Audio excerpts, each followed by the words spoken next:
nos faz lembrar, nos faz pensar, nos faz se louvar como será o céu. Como será bom estar no céu adorando o Senhor diante dos anjos, diante dos 4 seres viventes, dos 24 anciões, diante daquela toda adoração. Nós estamos envolvidos nesse momento com o céu adorando o Senhor. Que coisa linda é pensar sobre isso.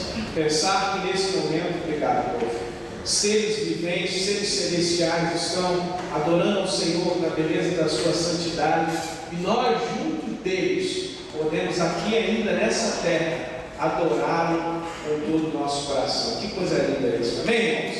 Como é bom adorar ao Senhor. Meus amados irmãos, nossas crianças podem sair nesse momento para um estudo na sua linguagem, e eu vou pedir aos irmãos que fiquem, que abram suas Bíblias no primeiro livro de Samuel, capítulo 30, 1 Samuel, capítulo 30.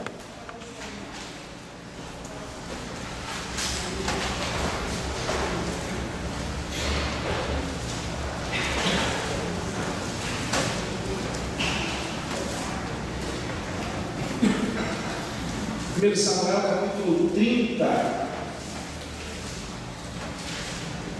Nós vamos dar continuidade nessa mensagem. Estamos juntos, Eu tenho falado, me sei no ano passado, uma série de mensagens com esse título, Estamos Juntos, uma coisa, uma expressão bem popular nos nossos dias, não é verdade? Onde as pessoas, quando querem falar alguma coisa, que está junto, que está abraçando a causa junto com você, o costume é estamos juntos, se tornou uma palavra coloquial nos nossos dias. E eu, em cima disso, criei uma série de mensagens. Semana passada eu falei sobre vencendo as barreiras juntos, ultrapassando as barreiras juntos, falando sobre Marcos capítulo 2, aqueles homens que carregaram um homem paralítico até o telhado da casa e desceram até os pés de Jesus. E hoje nós vamos falar sobre o tema vencendo as dificuldades que abatem nossas famílias juntos. Vencendo as dificuldades que abatem nossas famílias juntos. 1 Samuel capítulo 30 diz assim o texto sagrado: Sucedeu, pois, que chegando Davi e seus homens ao terceiro dia a Ziglag, já os amalequitas tinham dado ímpeto contra o sul, e Ziglag e a esta ferido e queimado. Tinham levado cativas as mulheres que lá se achavam, porém ninguém mataram, nem pequenos nem grandes. Tão somente os levaram consigo e foram seu caminho. Davi e seus homens vieram à cidade, e ele lá, queimada, e suas mulheres e seus filhos e suas filhas foram levados cativos. Então Davi e o povo que se achava com ele ergueram a voz e choraram, até não terem mais força para chorar. Também as duas mulheres de Davi foram levadas cativas, Ainoã, a jezreelita, e Abigail, a viúva de Nabal, o carmelita. Davi muito se angustiou, pois o povo falava de apedrejá-lo, porque todos estavam em amargura, cada um por causa dos seus filhos e de suas filhas. Porém Davi se reanimou no Senhor, seu Deus. Diz Davi a Abiatar, o sacerdote, filho de Aimeleque: traze-me aqui a escola sacerdotal. E Abiatar a trouxe a Davi. Então Davi consultou ao Senhor, dizendo: perseguirei eu o bando? Alcançá-lo-ei? Respondeu-lhe o Senhor: persegue-o, porque de fato o alcançarás e tudo libertarás. Partiu, pois, Davi, ele e os seus 600 homens que com ele se achavam, e chegaram ao ribeiro de Besor, onde os retadatários ficaram. Davi, porém, e 400 homens continuaram a perseguição, pois que 200 ficaram atrás, por não poderem, de cansados que estavam, passar o ribeiro de Besor. Acharam no campo um homem egípcio e trouxeram a Davi. Deram-lhe pão e comeu, deram-lhe de beber água. Deram-lhe também um pedaço de passa de figos secos e 2 cachos de passas, e comeu. E revoltou então o alento, pois havia 3 dias e 3 noites que não comia pão nem bebia água. Então lhe perguntou Davi: quem és tu e de onde vens? Respondeu o moço egípcio: sou servo de um amalequita, e meu Senhor me deixou aqui, porque adoecia 3 dias. Nos demos com ímpeto contra o lado do sul de Queretitas, contra o território de Judá e contra o lado sul de Caleb, e pusemos fogo em Ziclag. Disse Davi: poderias, descendo, guiar-me a esse bando? Respondeu-lhe: jura-me por Deus, que não me matarás, nem me entregarás nas mãos de meu Senhor, e descerei e te guiarei a esse bando. E descendo o guiou, e eis que estavam espalhados sobre toda a região, comendo, bebendo e fazendo festa por todo aquele grande despojo que tomaram da terra dos filisteus e da terra de Judá. Feriu-os Davi desde o crepúsculo vespertino até a tarde do dia seguinte, e nenhum deles escapou, senão 400 moços que, montados em camelos, fugiram. Assim Davi salvou tudo quanto havia tomado os amalequitas. Também salvou as suas 2 mulheres. Não lhes faltou coisa alguma, nem pequena, nem grande, nem os filhos, nem as filhas, nem o despojo, nada do que lhes havia tomado. Tudo Davi tornou a trazer. Também tomou Davi as ovelhas e o gado, o levaram diante de Davi e diziam: este é o despojo de Davi. Amém. Vamos orar? Pai de amor, tua palavra foi lida. Meu Deus, o pedido do meu coração é que ela alcance, ó Deus, o coração dos teus servos. Amém. Que possa produzir frutos conforme a tua boa vontade. Tira de nós, ó Deus, tudo aquilo que possa impedir, ó Deus, e tirar a nossa atenção daquilo que o Senhor tem para as nossas vidas nesta noite. Nos abençoa, o que nós te rogamos em nome de Jesus. Amém. Meus amados irmãos, esse é um texto muito interessante, muito belo das Escrituras Sagradas. Para você entender o contexto desse texto, eu queria lembrar a você o que estava acontecendo. Davi estava fugindo de Saul, ele e os homens que com ele haviam habitado na caverna de Adulão. Adulão foi um lugar onde Davi encontrou esses homens que estavam agora sob a sua liderança. Diz lá o texto, lá em 1 Samuel, que Davi se tornou líder daqueles homens, os insatisfeitos, os injuriados, os maltratados, toda aquela gente boa foi liderada por aquele homem chamado Davi. Davi, nesse momento, ele está abrigado numa cidade filisteia, porque ele estava sendo perseguido por Saul, e os filisteus eram inimigos de Israel. Jamais poderia passar na cabeça de Saul que Davi iria se abrigar numa cidade inimiga. Davi então havia se abrigado entre os filisteus na cidade de Ziclag, e mais estava esperando o momento certo, o momento oportuno de retornar a Israel, pois ele havia já sido ungido rei pelo profeta Samuel. Mas, meus amados irmãos, chega um momento que Israel entra em guerra com os filisteus, e aí Davi e seus homens são chamados à guerra. Quando eles saem da cidade de Ziclag, eles estão indo a caminho à guerra. Os príncipes filisteus entram em discussão e falam: olha, não é possível que vocês vão acreditar que esse israelita irá batalhar a nosso favor. Ele é nosso inimigo, ele já matou milhares de homens nossos, e quando chegar na hora da guerra, ele vai se virar contra nós. Então manda esse cara embora daqui. E eles despedem então Davi e o seu bando, que volta para a cidade de Ziclag. Mas quando Davi chega na cidade de Ziclag, ele tem uma grande surpresa. A cidade havia sido destroçada pelos amalequitas, que eram os outros inimigos, tanto dos filisteus quanto dos israelitas. E aí eu quero fazer aqui a minha colocação. Davi e os outros homens foram para a guerra, mas as suas famílias ficaram desprotegidas. E aí, quando o inimigo entrou, meu amado irmão, ele destruiu tudo naquela cidade e levou cativo com ele as mulheres, as crianças, e todos foram juntos levados cativos, escravos daquele inimigo. Aquele inimigo tentou destruir as famílias dos israelitas. E com todo respeito, os nossos dias estão exatamente assim, não é verdade? Não mais inimigos como Davi os tinha de modo físico, mas o inimigo de nossas almas está todos os dias tentando destruir as nossas famílias. O inimigo de nossas almas todos os dias está pelejando para destruir as nossas famílias. E, meus amados irmãos, nós devemos estar atentos a isso.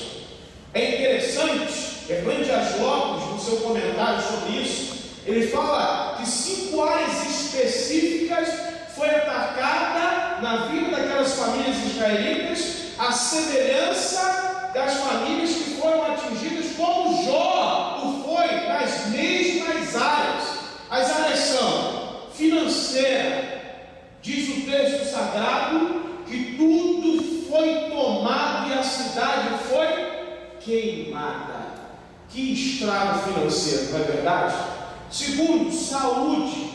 O texto diz que quando Davi e seus homens chegaram à cidade, eles ficaram angustiados. E a angústia é uma porta de entrada para os mais diversos tipos de doenças emocionais. Uma angústia profunda pode trazer a você consequências físicas terríveis. E aí, a saúde foi atacada. Terceira, foi atacado o casamento. Aqueles camaradas perderam as mulheres deles, foram levados a mulher deles, os caras ficaram sem mulher. Quarto, os filhos foram levados cativos juntos. Atacou o casamento, atacou os filhos e, por último, atacou as amizades. As pessoas que estavam ao seu redor, que tinham vínculos de amizades, foram levadas cativos. E Jó foi a mesma coisa. Jó perdeu tudo que tinha. Jó ficou doente, enfermo. Jó teve seu casamento abalado a ponto da sua mulher dizer para ele: olha, amaldiçoa esse teu Deus e morre. Jó enterrou 10 filhos num dia só. Jó perdeu seus amigos. Meus amados irmãos, parece muita coincidência, não é verdade? Mas não é verdade que nós não cremos em coincidência. O inimigo de nossas almas, ele está pelejando para destruir e afetar essas áreas específicas de nossas vidas, de nossas famílias, todos os dias.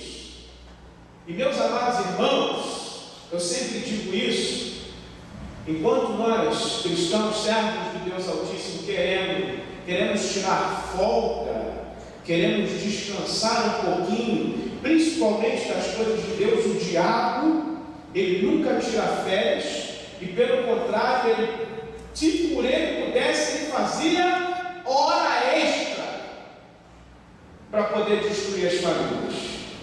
E o texto, meus amados irmãos, nos dá alguns aprendizados, como nós podemos, de alguma forma, guardar as nossas famílias do Senhor de uma devastação como essa. Talvez você tenha entrado aqui essa noite e você possa estar vivendo um momento assim na sua família. Você pode estar vivendo uma crise financeira, você pode estar passando uma crise na sua vida, no que diz respeito à sua saúde ou alguém próximo a você. Você pode estar passando uma crise no seu casamento. Você pode estar pensando até mesmo em separar. Você pode estar pensando em chutar o balde, como dizem por aí. Você pode estar passando problemas difíceis de relacionamento com seus filhos. Você pode estar passando problema com os amigos que você tem e não sabe como resolver. Aqueles homens foram atacados nessas 5 áreas e nós hoje também o somos.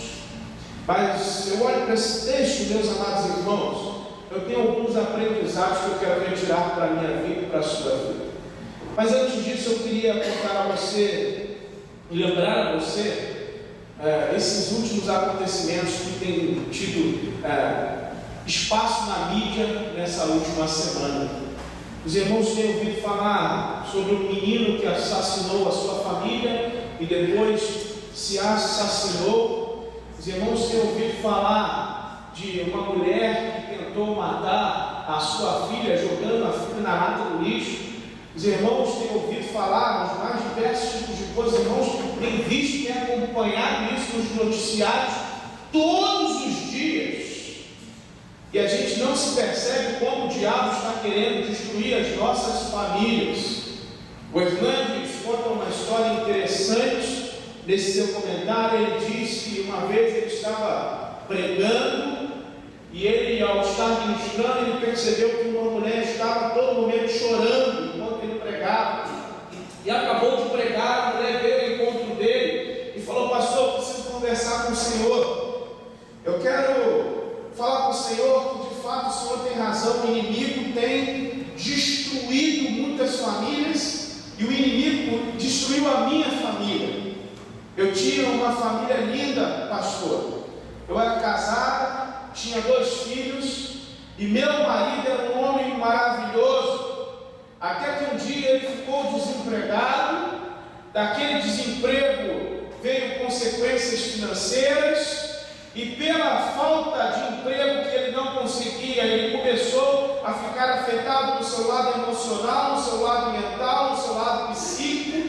E aquele momento foi uma brecha que o diabo utilizou para que ele tirasse a vida dos meus filhos e a dele logo depois. Ele matou os meus 2 filhos, pastor, e se matou depois. E hoje eu vivo somente porque Deus de fato me ama e tem um propósito na minha vida. E meus irmãos, relatos como esse têm sido infelizmente comum em nossos dias. Toda hora nós estamos escutando coisas das mais esdrúxulas, nefastas, perversas, coisas ocasionadas sempre por uma pessoa que tem interesse em destruir a família, que é alicerce, que é base para todo e qualquer ato da sociedade. E essa pessoa é o diabo, eu não tenho dúvida disso. Se você está passando uma crise na sua família, eu queria que você essa noite abrisse seu coração para as verdades que Deus tem para você. A primeira delas é que nós não devemos deixar a nossa guarda baixa. Davi se distraiu, um comandante, um homem experiente, um homem de guerra. Ele saiu para pelejar e não deixou ninguém guardando a cidade com a sua família e a família dos seus olhos. Davi deixou desprotegido aqueles a quem ele amava, simplesmente para ir à guerra. E aí, meus amados irmãos, às vezes nós cometemos esse mesmo erro. Nós deixamos as nossas famílias desprotegidas para fazermos os mais diversos tipos de coisa. Pastor, como assim? Ah, meu amado irmão, nós temos tempo para tudo hoje, não é verdade? Nós temos tempo para trabalhar, nós temos tempo para o nosso lazer, nós temos tempo para estudar, nós temos tempo para ir ao jogo de futebol, nós temos tempo para jogar bola, nós temos tempo para fazer muitas coisas, mas às vezes usamos o tempo como desculpa para não estarmos com a nossa família diante de Deus, guardando a nossa família em oração e ensinando a nossa família a estar em Deus alicerçada. E aí a Bíblia diz que o diabo está ao nosso, bramando como, buscando a quem possa. E meu amado irmão, o diabo não respeita cabelo branco, o diabo não respeita criança, O diabo não tem respeito por ninguém. A Bíblia diz que ele veio para matar, roubar, e essa é a função dele, e ele continua fazendo a mesma coisa. E se você não se atentar a isso, e se você não orar pela sua família todos os dias, e se você não guardar a sua família em Deus, sendo exemplo para a sua família, guardando a sua família em oração, levando diante de Deus ao trono de graça, pedindo ao Senhor, guarda a minha família, zelando por ela, criando barreiras sobre a sua vida, você irá destruir a sua família. E aí depois não bota a culpa no diabo não. Não bota a culpa no diabo quando o leite derramar não. Tem muito homem que está sendo tentado, está achando bonitinho e está achando que o negócio não vai azedar, mas quando o caldo entornar, aí vai falar que a culpa é do diabo. Não fala que a culpa é do diabo não. Meu irmão, tem muita gente adulterando porque não vigia nas suas relações, está de guarda baixa, está se envolvendo emocionalmente. Com todo respeito, a amizade entre um homem e uma mulher, eu tenho com a minha mulher. E os irmãos precisam estar atentos a isso. Se guarda, meu filho, porque depois que o caldo entornar já era. Não adianta chorar o leite derramado. Se envolve emocionalmente com outras pessoas, está de guarda baixa. Eu já cansei de falar, orgulho não é crente. E quando você abrir os olhos, já é tarde demais. Eu tive um colega, pastor, amigo, que ele perdeu o seu ministério porque se envolveu com uma mulher e não vigiou na relação de amizade. Começaram a confessar dificuldades um para o outro, orar junto um pelo outro, e aquele negócio foi ter envolvimento, foi crescendo. Quando os dois abriram os olhos, estavam numa cama de motel. E aí já era tarde demais, meu filho. Jogou a vida, jogou a família, jogou o ministério, jogou tudo no lixo, porque estava de guarda baixa. Eu estou falando isso para, em nome de Jesus, você levantar a sua guarda, criar barreiras sobre a sua vida e sobre a sua família. Nós não podemos vacilar, porque o diabo veio para roubar, matar e destruir. O texto prossegue. Outro ensinamento que eu tenho é que aqueles homens, quando chegaram na cidade, eles se desesperaram. Diz o texto que Davi e seus homens choraram até não poder mais, até não conseguir mais. E aí, sabe o que isso me faz pensar? Que quando nós estamos passando dificuldades nas nossas vidas, nas nossas famílias, a nossa tendência é se desesperar. É começar a ficar nervoso, angustiado, chorando, e com todo respeito, isso não vai levar a lugar nenhum. É sempre querer achar um culpado. Essa foi a atitude dos homens de Davi. Nós perdemos as nossas mulheres e as nossas filhas, Davi, por sua culpa, porque você que nos levou para a guerra. E isso é uma história antiga, lá do Éden. Quem pecou? Foi a mulher que sobreviveu. Não foi a serpente. Sempre querendo achar um culpado. O desespero faz a gente tentar colocar a culpa no outro, quando a grande questão não é achar o culpado, é resolver o problema. Achar o culpado não vai trazer solução para o problema. Tem que resolver o problema. E aí as brigas começam porque sempre há acusação de um lado para o outro. A culpa é tua, não, a culpa é tua, não, a culpa é tua. E aí o diabo deita e rola. Mas Davi tem um lapso. Davi é um homem sensacional, um homem com uma ligação com o Senhor invejável. Davi, diz o texto, que ele se lembra do Senhor e se lança aos pés do Senhor e consulta ao Senhor. Quando as dificuldades, quando as barreiras, quando os problemas chegarem sobre sua vida, sobre sua família, não tente achar o culpado. Vá aos pés do Senhor e busque em Deus discernimento para a solução do problema. Achar culpado não vai resolver o problema. Achar o culpado não vai trazer solução para a sua vida e nem vai fazer melhorar a sua família. Pelo contrário, só vai haver problemas em cima de problemas. E aí entra uma grande questão, que é uma coisa que muitas pessoas, muitas famílias não possuem hoje em dia: diálogo. As pessoas não conseguem dialogar, não conseguem conversar, porque elas não querem conversar, elas estão no nível somente de gritaria, de acusação um com o outro. Um não consegue ouvir o outro.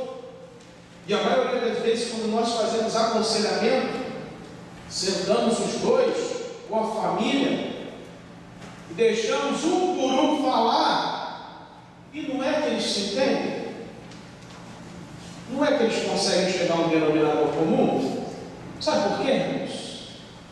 Porque eles não estavam só tinha acusação, só tinha de alguma forma um acusando o outro. Isso é um problema sério. A acusação não vai resolver problema de ninguém. Em nome de Jesus, talvez você esteja aqui essa noite desesperado, com o coração angustiado, apertado, por causa de alguma coisa que tenha batido sua vida. Eu quero ser profeta de Deus para a tua vida nessa noite e dizer a você: não se desespere, procure a presença de Deus, procure o Senhor, que é bom a todo tempo. Disse Jesus: se nós que somos maus sabemos dar coisas boas aos nossos filhos, muito mais o vosso Pai Celestial. E aí eu quero que você entenda isso, não só entenda, mas pratique a partir de hoje na sua vida. A terceira e última coisa que eu entendo nesse texto é que esse voltar para Deus implica verdadeiramente voltar para Deus. Como assim, pastor? Com todo respeito, tem pessoas que falam que estão buscando Deus para uma determinada situação da sua vida. Tem pessoas que dizem que estão procurando a orientação do Senhor, mas na verdade não estão nada, porque às vezes Deus está escancarando a resposta, escancarando as portas, mas a gente não quer fazer a vontade de Deus, a gente quer fazer a nossa vontade. Porque às vezes a vontade de Deus implica em coisas que para a gente não é legal, não é bom, não é o que eu quero para a minha vida, não é o que eu quero para a minha família. Como assim, pastor? É evidente, meu filho. É evidente. Tem pessoas que não querem cumprir aquilo que Deus tem para as suas vidas. Tem pessoas que não entendem o que o Senhor quer, porque ainda de fato não abriram o seu coração para saber o que Deus quer, não o que eu quero. Eu queria tanta coisa diferente na minha vida, você nem imagina. Tanta coisa. Mas eu podia escolher bater cabeçada, ficar dando cabeçada na vida, ou obedecer ao Senhor. Existia um homem chamado Jonas. Deus fez uma proposta a Jonas: Jonas, vai a Nínive. Eu quero que você vá a Nínive. Os ninivitas eram o povo que eles eram inimigos dos israelitas, um dos povos mais violentos que já existiu na face da terra. Deus vocacionou Jonas aos ninivitas e disse a Jonas: Jonas, filho de Amitai, vá aos ninivitas e dize a eles que eles devem se arrepender, e se eles se arrependerem, eu vou voltar o meu coração para eles. e não vou castigar eles do jeito que eles merecem. Mas o profeta Jonas, poxa, ele não queria ir a Nínive. Nínive era uma cidade sem glamour, Nínive era uma cidade sem status, Nínive era uma cidade onde as pessoas não queriam estar pela violência daquele povo e porque aquele povo representava. Jonas queria ir a Tarsis. Sabe por quê? Tarsis era o segundo maior berço comercial daqueles dias. Tarsis foi uma das cidades mais lindas do mundo antigo. Tarsis podia oferecer a qualquer viajante, a qualquer pessoa que ali se instalasse, poder, dinheiro, fama, status, e aí você vai embora. Mas Jonas não queria ir a Nínive, queria ir a Tarsis. Mas a viagem de Jonas a Tarsis trouxe sérias consequências à sua vida, porque ele estava indo ao lugar onde Deus havia falado a ele que não era para ele ir. E quando nós fazemos o que nós queremos fazer, aí a consequência vem dos nossos atos. Deus havia falado para Jonas: Jonas, volta, é Nínive que eu quero você. E enquanto Jonas não se arrependeu, meu filho, e não voltou para Nínive, a vida dele não esteve debaixo da bênção de Deus. A gente pode ser crente, Deus pode dar graça a gente, e misericórdia nos dá a liberdade de nós tomarmos os nossos próprios passos. Mas eu quero dizer a você que os passos que você tomar, você vai sofrer as consequências que você está tomando. Se voltar para Deus, seguir verdadeiramente, ouvir o que Deus deseja para cada um de nós. E não só ouvir, mas viver, praticar. E aí, quando Davi, meu amado irmão, se voltou para Deus com o seu coração, ele disse ao sacerdote Abiatar: Abiatar, me traz a escola sacerdotal. Eu quero te dar um detalhe desse texto interessantíssimo, que poucas pessoas percebem. Davi não podia usar a escola sacerdotal, porque ele não era um sacerdote. Somente os sacerdotes podiam usar a escola sacerdotal para consultar a Deus. Davi teve essa atitude e Deus o abençoou. Saul usou a escola e Deus pesou a mão sobre ele porque ele desobedeceu. Sabe qual é a grande diferença entre esses dois homens? Estava aqui, no seu coração. Davi usou a escola sacerdotal não em proveito próprio, mas em proveito do seu povo. Porque o que estava no coração de Davi era ter direção de Deus para o seu povo. Quando nós estamos em família, a gente não deve pensar o que é melhor para cada um de nós, porque isso é o modo individual de se enxergar uma família. O modo que Deus deseja que nós enxerguemos uma família é o modo coletivo. O que vai ser bom para todos, e não somente para mim. Essa foi a grande diferença. Eu não sei se você está passando algum momento de dificuldade na sua vida, na sua família, seja na sua área financeira, na sua área de saúde, casamento, filhos ou amigos. Mas eu quero convidar você a tomar esses passos nessa noite e deixar que Deus seja Deus sobre a sua vida. Quando Davi fez isso, a Bíblia diz: Deus deu a eles a vitória. Aqueles homens de Davi eram apenas 400 homens, eles foram com 600, ficou com 200 e só foram avançar 400.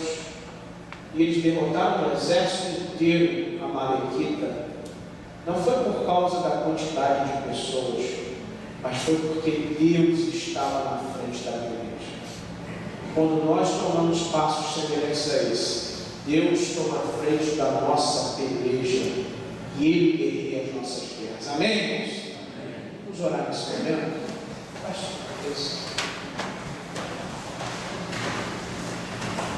Queria que você colocasse diante do Senhor esse momento, as dificuldades, tudo aquilo que tem abatido a você e a sua família.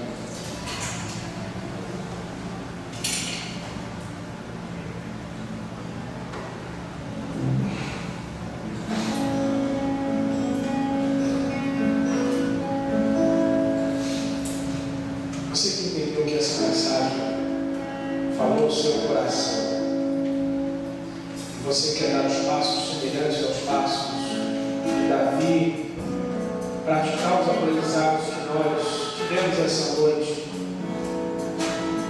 gostaria que você levantasse as suas mãos onde você está. Gostaria de orar por você. Deus abençoe. Mais alguém?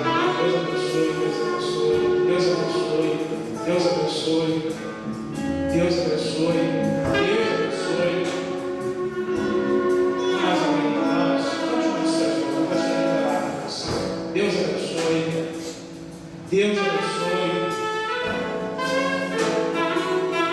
Vamos orar ao Senhor nosso Deus. Senhor, muitos irmãos aqui nessa noite